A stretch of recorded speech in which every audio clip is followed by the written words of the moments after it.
قائد جمعیت علماء اسلام سربراہ P T M مولانا فضل الرحمان شام ٹھٹا سجاول کے لیے روانہ۔ قائد آباد، گگر پھاٹک، دھابے جی گھارو اور ٹھٹا شہر میں جگہ جگہ ان کا پھولوں سے استقبال کیا گیا۔ ٹھٹا مدرسہ باب الاسلام مولانا ابراہیم میمن کے ہاں عشائیہ سے پہلے صحافیوں سے گفتگو کرتے ہوئے مولانا فضل الرحمان نے کہا کہ D G I S P R آئینی دائرے میں رہ کر کام کریں۔ ان کے بارے میں یہ تاثر کیوں ہے کہ الیکشن میں دھاندلیاں کراتے ہیں، یہ خود طے کر لیں۔ اس صورتحال کی طرف دیکھنا چاہیے۔ یہ حکومت نااہل ہے، معیشت تباہ کر دیا ہے۔ ہم قومی سطح کے ایک اقدام کے بعد دوسرے کے لیے تیار ہوتے ہیں۔ خلاف قانون اور خلاف آئینی حکومت ہے۔ ہر عوام میں بیداری آئے، ایک بڑے موقع کے لیے تیار رہیں۔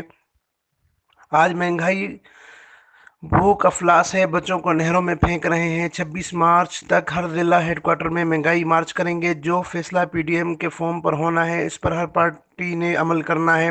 غیر آئینی حکومت اور وزراء کو گرانے جا رہے ہیں، ہمیں بدنام کرنے کے لیے نیب میڈیا کو ایسا بتاتے ہیں۔ میں خیر سگالی کے طور پر زرداری سے ملنے گیا تھا، سیاسی گفتگو نہیں کی۔ وہ میرے دوست ہیں۔ ان کے اراکین کو پیغام دینا چاہتا ہوں کہ اوپن بلیٹ پر اگر ووٹ دیں گے تو پارٹی کچھ نہیں کر سکتی۔ مجھے آج تک کوئی نوٹس نہیں ملا۔ اپنی بنائے احتساب کمیشن میں ان کے وزراء آئے تو کے پی کے میں اس سے ختم کر دیا۔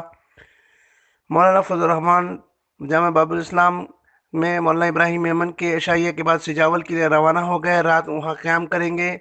صبح 9 تاریخ کو پی ڈی ایم جلسہ حیدرآباد کے لیے سجاول سے ایک بہت بڑے قافلے کو لے کر حیدرآباد روانہ ہوں گے۔ ان کا مزید میڈیا سے کہنا تھا کہ عام انتخابات میں دھاندلی کے ذریعے سے وہ آئے ہیں۔ اس طرح یہاں پر بھی ایک بزرگوں کا پروگرام ہے۔ ان کے پاس کینڈیڈیٹس نہیں ہیں، جو ہیں وہ ناپسندیدہ ہیں ان کے اپنے اراکین کے لیے۔ ان کو یہ یقین ہے کہ ہمارے اپنے اراکین ہمارے اپنے امیدواروں کو ووٹ نہیں دے رہے، لیکن میں ان کے اراکین کو یہ پیغام دینا چاہتا ہوں کہ آپ اوپن بیلٹ کے ذریعے سے بھی اگر ووٹ دیں گے اپنی پارٹی کے خلاف تو آئین اور قانون کی روح سے آپ کی پارٹی آپ کے خلاف کوئی کارروائی نہیں کر سکتی۔ Amin Farooqui, fire stone news network, Thatta سے۔